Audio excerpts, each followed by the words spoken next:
यूक्रेनी सैनिकों को कई इलाकों में बढ़त भी मिली है। शहर को रूसी फौज से खाली करा रहे हैं सैनिक, ऐसा बताया जा रहा है यूक्रेन द्वारा। यूक्रेनी सैनिक के हेलमेट कैमरे का जो वीडियो है वो सामने आया है, जिसमें दिखाई दे रहा है कि रूस के कब्जे वाले इलाके को कैसे यूक्रेन के सैनिक खाली करा रहे हैं। बिल्डिंग में छुपे रशियन सैनिक पर बम भी फेंका।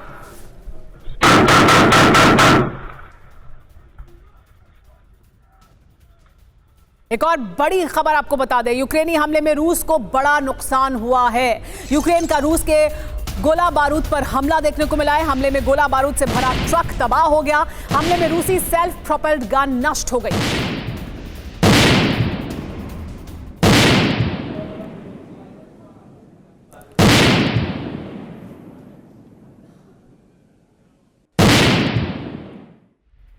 एक और बड़ी खबर, युद्ध नीति में लगातार बदलाव कर रहा है रूस। नुकसान वाले इलाके से हट रही है रूसी फौज। जगह बदलकर यूक्रेनी फोर्स पर हमला कर रही है रूसी फौज, यानी जगह बदलकर आमने सामने की जंग से बच रही है रूसी सेना, लेकिन अपने नुकसान को कम करते हुए यूक्रेन पर हमला कर रहे हैं। ड्रोन से ज्यादा नुकसान पहुंचा रहा है रूस, यानी ड्रोन का ज्यादा इस्तेमाल कर रहा है। जमीनी स्तर पर आमने सामने की जंग से बच रहे हैं, लेकिन यूक्रेन को ज्यादा से ज्यादा नुकसान पहुंचा रहे हैं। तो रूस कैसे रणनीति बदल रहा है आपको बताते हैं।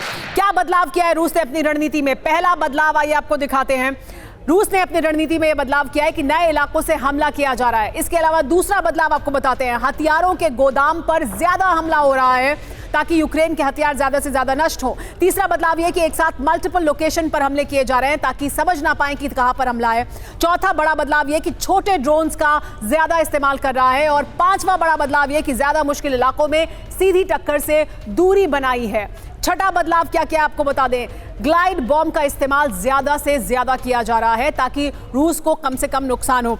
इसी की बात कर रहे थे अनुज माथुर जी। अनुज जी, ये इस तरह से रूस ने अपनी रणनीति में बदलाव किया है और इसकी वजह से क्या काउंटर ऑफेंसिव यूक्रेन का उस तरह की सफलता उसे नहीं दिला पा रहा जिसका वो दावा कर रहा था?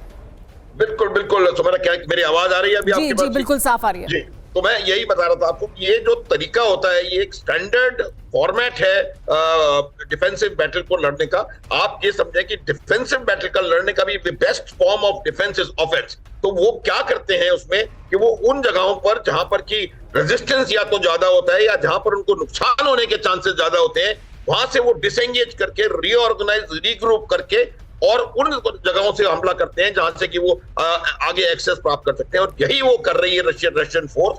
मैं आपको ट्रेनिंग के बारे में बता रहा था, ये देखिए कि रशिया की ट्रेनिंग अपनी खुद की ट्रेनिंग और खुद का तरीका है, जबकि यूक्रेनियन फोर्स को जो ट्रेनिंग हो रही है, इक्विपमेंट कहीं से भी आ रहा हो, कैसा भी आ रहा हो, कोई पोलैंड वाला ट्रेनिंग दे रहा है, कोई जर्मनी वाला ट्रेनिंग दे रहा है, कोई इंग्लैंड वाला ट्रेनिंग दे रहा है, कितनी देर की ट्रेनिंग हो रही है। तो और इससे आपको लगता है कि वो उस तरह की क्षमता एफिशिएंसी नहीं आ पाएगी। प्रोफेसर राजन कुमार, ये जो बदलाव है रूस की रणनीति का, क्या ये उसे सफलता दिला रहा है? क्योंकि हमने शुरुआत में देखा, बल्कि इसके पहले भी हम लगातार देखते रहे कि रूस को नुकसान बहुत हुए